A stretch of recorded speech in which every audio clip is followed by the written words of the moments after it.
Hello everyone, welcome to basics of maths. आज का हमारा क्वेश्चन है find the value of x in x raise to the power 1/3 plus x raise to the power 1/2 is equal to 12।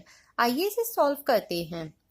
यहाँ हमें powers fractions की form में दी गई है, तो हमें इन्हें सबसे पहले होल नंबर्स की फॉर्म में लिखना है। तो आइए let y is equal to x raise to the power 1/6।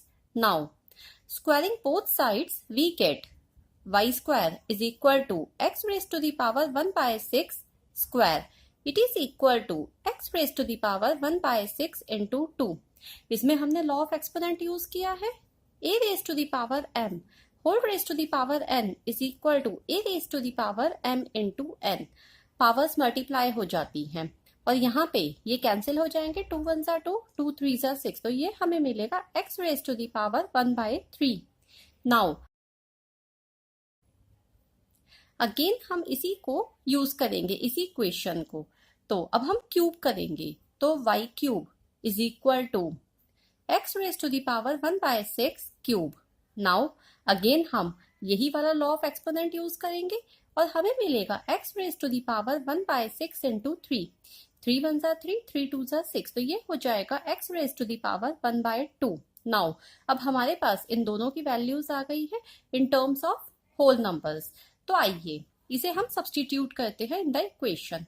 तो हमें मिलेगा x raise to the power 1/3 y square है, तो y square plus y cube is equal to 12।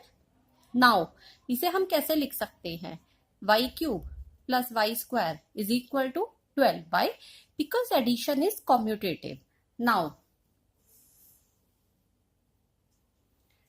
यहां से हम y स्क्वायर कॉमन ले लेंगे दोनों टर्म से, तो हमें मिलेगा y square into y plus 1 is equal to 12।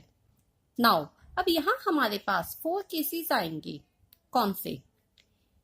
y square into y plus 1 is equal to 1 into 12 और y square into y plus 1 is equal to 12 into 1 और y square into y plus 1 is equal to 3 into 4 और y square into y plus 1 is equal to 4 into 3। यही possible 4 cases हैं। तो आइए अगर हम y square को 1 ले लें तो हमारे पास y की वैल्यू आएगी प्लस माइनस 1 और फिर y प्लस 1 12 के इक्वल नहीं होगा, क्योंकि अगर आप करोगे इसे तो ये होगा y plus 1 is equal two plus minus 1 plus 1, जो 12 के इक्वल नहीं होगा, तो हम इस केस को कंसिडर नहीं करेंगे। नाउ अगर हम y स्क्वायर को 12 मानते हैं तो हमारे पास y की वैल्यू आएगी प्लस माइनस √12, तो इसकी वैल्यू 1 नहीं आ सकती, क्योंकि फिर y प्लस 1 की वैल्यू हो जाएगी plus minus √12 plus 1 and it can never be equal to 1, तो हम इस केस को भी कंसिडर नहीं करेंगे।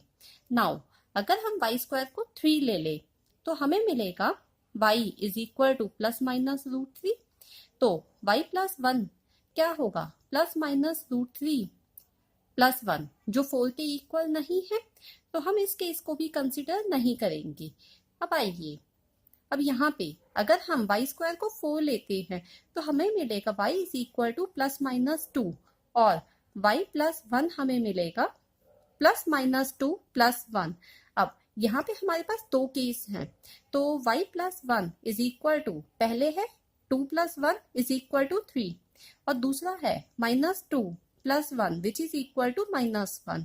नाउ यहाँ हमें 3 मिल रहा है, तो हम ये केस कंसिडर करेंगे, तो हमारे पास y की वैल्यू आएगी 2, क्योंकि यहाँ पे y को हमने पॉजिटिव 2 लिया है और यहाँ पे नेगेटिव, तो पॉजिटिव 2 में y प्लस 1 हमारे पास 3 आ रहा है, तो ये y की वैल्यू इस इक्वेशन को सेटिस्फाई कर रही है। नाउ हमने y लिया था x raise to the power 1/6, y की वैल्यू आई है 2, तो हम लिख सकते हैं x raise to the power 1/6 is equal to 2। Now taking 6th power on both sides we get x raise to the power 1/6 whole raise to the power 6 is equal to 2 raise to the power 6 and x is equal to, ये दोनों multiply होके cancel हो जाएंगे, 2 raised to the power 6 is 64। तो given equation में हमारी x की value आई है 64।